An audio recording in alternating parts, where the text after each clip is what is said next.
Welcome in everybody. So, as you can see from the title, we have another piece of anti-trans legislation to discuss. So today we have kind of a nasty one. Thank you for the likes. I really appreciate it. But a GOP lawmaker in, I keep saying the state wrong, I don't want to get it wrong, Indiana. I keep wanting to say Tennessee for some reason, I don't know why. But a GOP lawmaker in Indiana has introduced a bill that they are sort of disguising as an anti-conversion therapy bill, when in reality it does nothing to stop conversion therapy, but it does stop trans-affirming care. So it's a stealth attempt. I think I'd look more feminine therapy, but it does stop trans-affirming care. So it's a stealth attempt. I think I'd look more feminine. Well, good for you. Yeah, you should try that. You should put on a bunch of makeup and wear a dress. Highly recommend it. But yeah, so it wouldn't actually ban conversion therapy. It would just ban gender affirming care in general. So I have I have two articles pulled up. One of them, and we're going to go through the whole thing because it kind of lays out the whole situation very well. And then I also have a blog post from Erin in the Morning pulled up. Erin in the Morning is a TikToker who's very popular, a trans TikToker, and she has some interesting things to say about this as well. So if we have time, we will go into that. So the article that we're going to look at first, though, is from LGBTQNation.com. By Daniel Villarreal. GOP lawmaker is disguising a trans healthcare ban as a conversion therapy ban. Will it work? An Indiana state Republican has introduced a bill that, at first glance, seems to ban conversion therapy, but a closer look reveals that it's actually just a bill seeking to ban gender-affirming care for transgender youth. It's also designed to trick Democratic lawmakers into supporting it.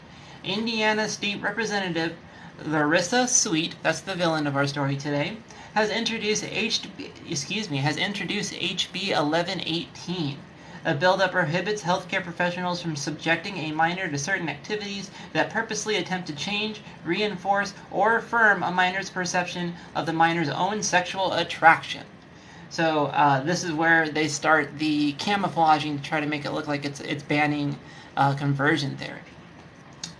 This sentence makes it sound like HB 1118 would ban conversion therapy, or reparative therapy, a widely debunked and pseudoscientific form of psychological torture that purports to change a person's sexual orientation. Most major American medical, psychological, and pediatric groups have disavowed the practice as harmful and ineffective.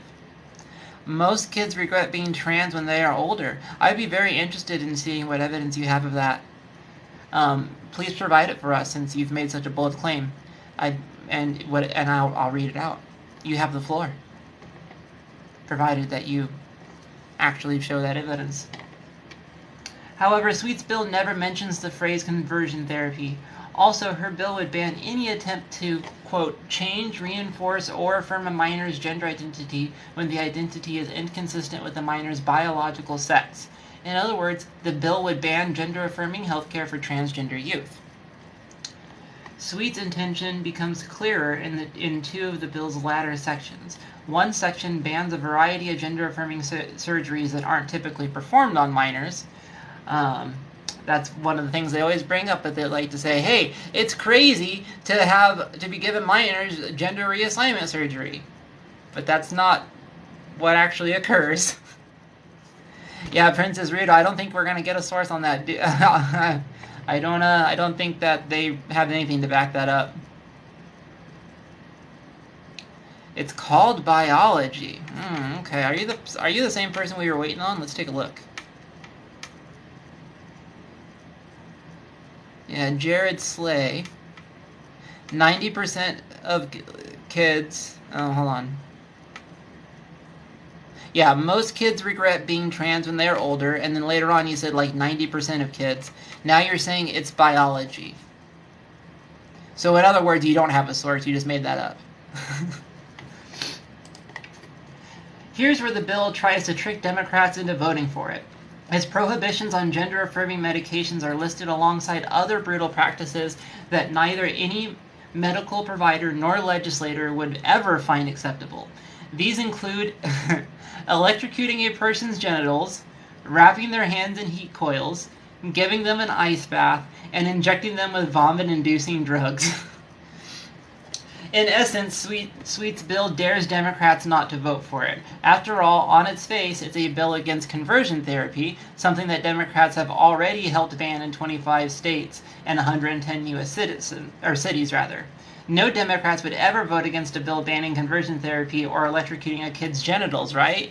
But all the brutal practices mentioned in the bill are already forbidden by state law and the ethics guidelines of state medical licensing boards. As such, Sweet's bill isn't really trying to make these things even more illegal. She has merely disguised a trans healthcare ban as a conversion therapy ban, and Democrats should not take the bait. Good day to be a Republican. Not so sure about that.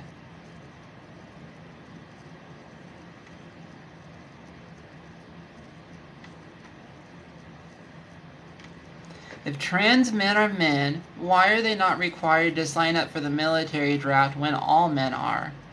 I'm not sure that trans men aren't required to sign up for selective service. I really have no idea. I also don't see the relevance of this either. Why would the state choosing not to draft trans men mean that they aren't men? How is the state equipped to determine somebody's gender? A social construct. Why would you take a look at the state's practices for enslaving people into military service and be like, oh, there you see, trans people aren't the gender they say they are? Stupid fucking argument. So this is a quote from journalist Aaron Reed, who we're going to go to in a moment. The clear play that Republicans are making is in claiming that Democrats who vote against the bill are voting against physical conversion therapy bans. Republicans clearly think they can...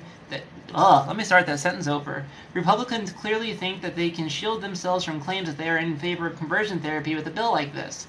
We must not allow them to hide behind attacking trans people and playing political games with LGBTQ plus kids. Do I go to women's locker rooms? I mean, when I use a locker room, yeah, I use a women's locker room. The bill uses a political tactic increasingly used by trans-exclusionary radical feminists, also known as TERFs, like Irish journalist Helen Joyce. These TERFs claim that gender-affirming care is a form of conversion therapy, Reed says. This claim distorts the public's understanding of what conversion therapy actually is. Oh, okay, well, Master Joker, what would you do if your daughter was there? Why don't you tell us? Nobody is giving a minor gender-affirming care in order to change their sexuality, Reed wrote. Sexual attraction and gender are entirely separate things, and many trans people identify as gay or bisexual post-transition. If transition is a form of conversion therapy, it is a laughably ineffective one. It's a very good point. The bill calls upon any individual who suspects that a minor has been subjected to such activities to contact child abuse services or local law enforcement agencies. This encourages random people and educators to essentially snitch on any parent helping their kid access gender-affirming care. So if this bill becomes law, it will be considered child abuse to help your child access gender-affirming care. Yeah, let's see if Master Joker had a response. I'm very curious. Yeah, seeing I wouldn't be in there doesn't answer the question. What would you do? What would you do, Master Joker?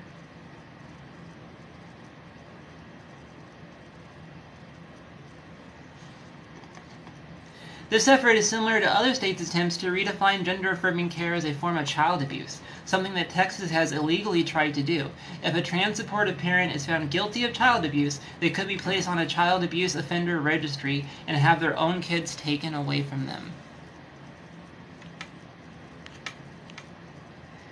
No, I don't want to use my imagination. I want to hear it from you. Why are you so scared? Why won't you tell us? What are you afraid of? Any medical professional who prescribes gender-affirming medications could be sued by any individual, their parent, or guardian up to 20 years after the fact. This would allow any parent upset with their child's transition to sue any medical professional who helps aid it, even after the child is an older adult. No, that's not you. No, we're still not getting it. Master Joker, how would you stop me from being in there? What would you do? Prosecutors would also report offending healthcare professionals to state health licensing boards to consider disciplinary actions against them. Offenders could be prosecuted for child abuse, a level 5 felony in state law. So, unfortunately, a Sweet's bill becomes law even if Democrats don't support it, since Republicans control both the governor's seat and both chambers of the General Assembly. Even if Indiana Governor Eric Holcomb vetoes the bill, the legislature could override his veto, just as they did with a trans-youth sports ban the state passed in 2022. Nearly 20% of U.S. states will introduce legislation to ban affirming health care this year, according to The Hill. So yeah, this could actually become law. And if this did, a lot of people would be subject to being sued, but more importantly, a lot of people would be subject to becoming felons simply for helping their child transition, or just like being a normal person and just doing their job. If transitional care for a minor at all, at any point enters it, it puts them in danger.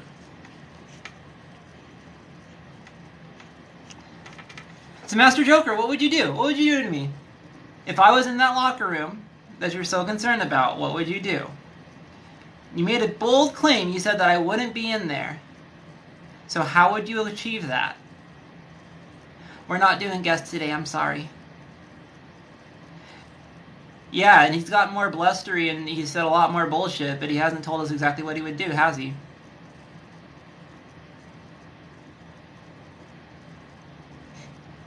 Now other people are trying to answer for him, but he still can't answer because he's a coward.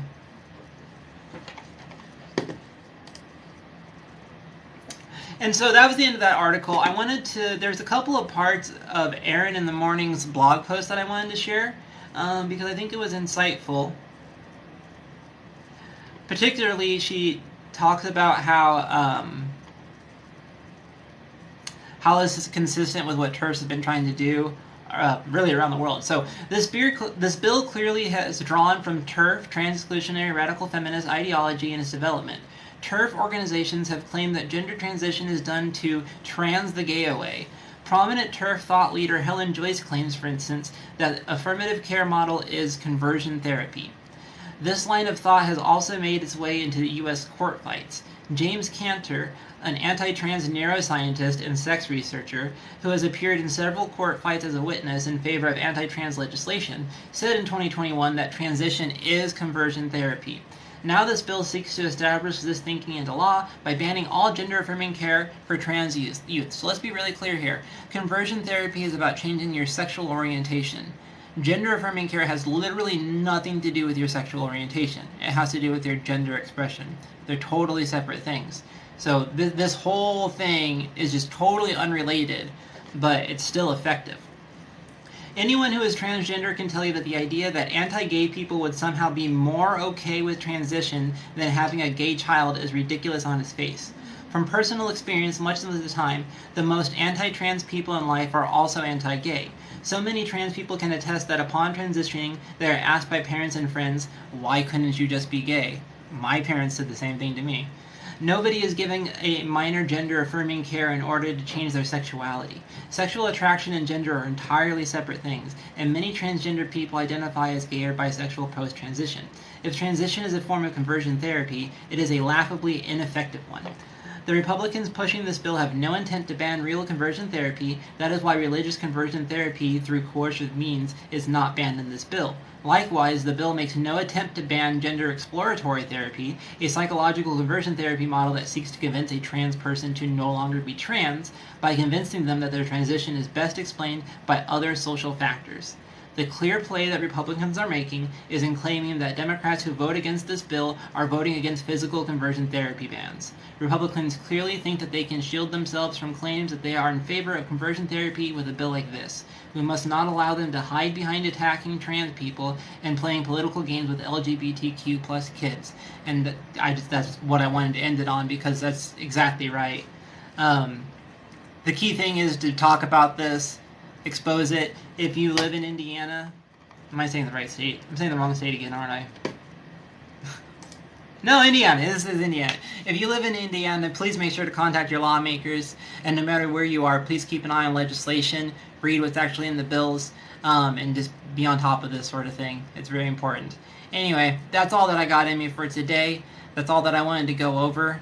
I love you guys. It's been a good one again. Peace out.